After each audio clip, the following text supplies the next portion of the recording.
O empoderamento feminino, a pandemia, o desemprego, a inflação, motivos não faltam para disparar os problemas de saúde mental nos homens. Os casos de suicídio entre eles são 4 vezes mais numerosos do que entre as mulheres. Pois é, estamos no Agosto Azul, que é um mês dedicado à saúde masculina, e a mental é um ponto de preocupação entre os médicos. Sobre isso eu conversei com o psiquiatra Rodrigo Martins Leite, coordenador do Programa de Psiquiatria Social e Cultural do Instituto de Psiquiatria do Hospital das Clínicas da USP. Em relação à saúde mental do homem, realmente é um ponto pouco discutido ainda no Brasil, né? E é um problema bastante preocupante na medida em que, por exemplo, as mortes por suicídio são muito mais comuns em homens do que entre mulheres, né?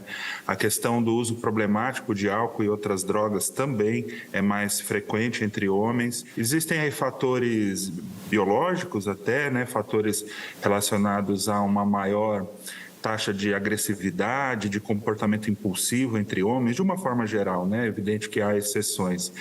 Temos também questões culturais em que os homens têm mais dificuldade em admitir fragilidades, vulnerabilidades. Os homens buscam menos acesso a serviços de saúde, né?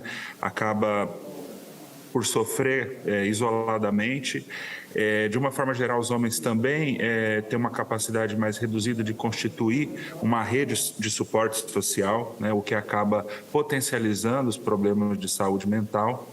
E tudo isso me leva a crer que a saúde mental masculina, ainda mais agravada pelo cenário de pandemia, a crise econômica, a mudança da política de acesso a armas de fogo, gera bastante vigilância no campo. Temos um contexto que coloca esse homem em xeque. O senhor falava aí, né, de crise pós-pandêmica, crise econômica. Tem também, né, o papel da mulher na sociedade que vem mudando e vem colocando esse homem também em questão. Nós, homens, estamos o tempo todo sendo, né, obrigados a repensar valores, a cultura.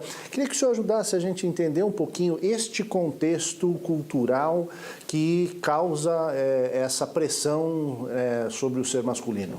Realmente estamos num momento de transição cultural, né?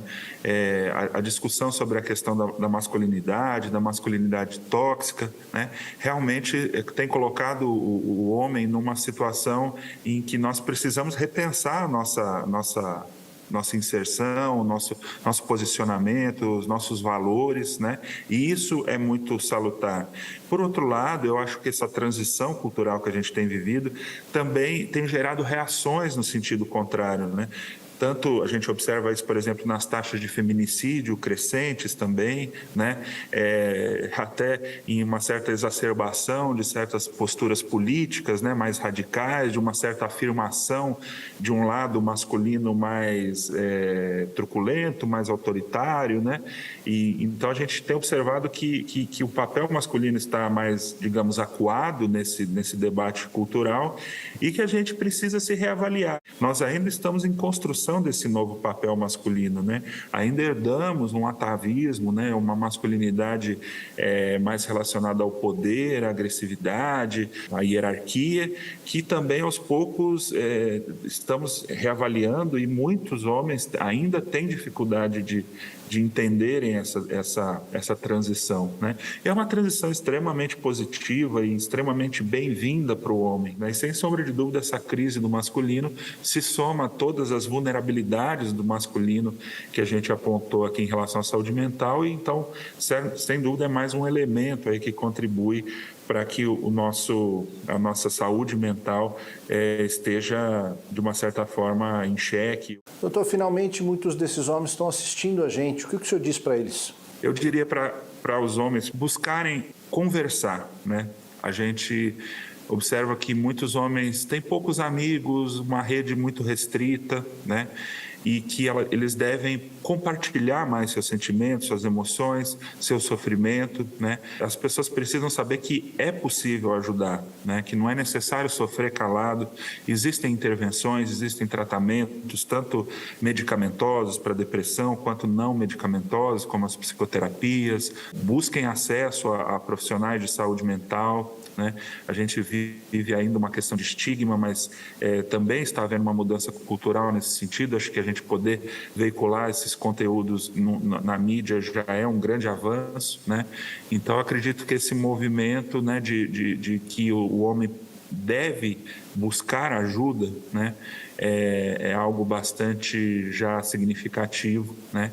E se observar, né, pessoas que estão vivendo crises vitais, né, relacionadas aí a momentos de separação, problemas financeiros, né, tão comuns nesse contexto atual, né, devem ficar atentas a si mesmas, né, e observar se estão tendo alterações de sono, de apetite, se estão muito desesperançosas e, principalmente, né, acho que a gente precisa falar disso, a questão do acesso a meios letais, né?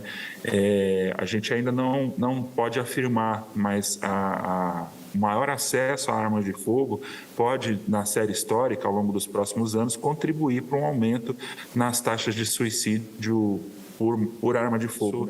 É algo bastante preocupante, né, em termos de política pública, e que toda a sociedade precisa estar sensibilizada a isso. O Jornal da Tarde termina aqui. Ótima tarde para você.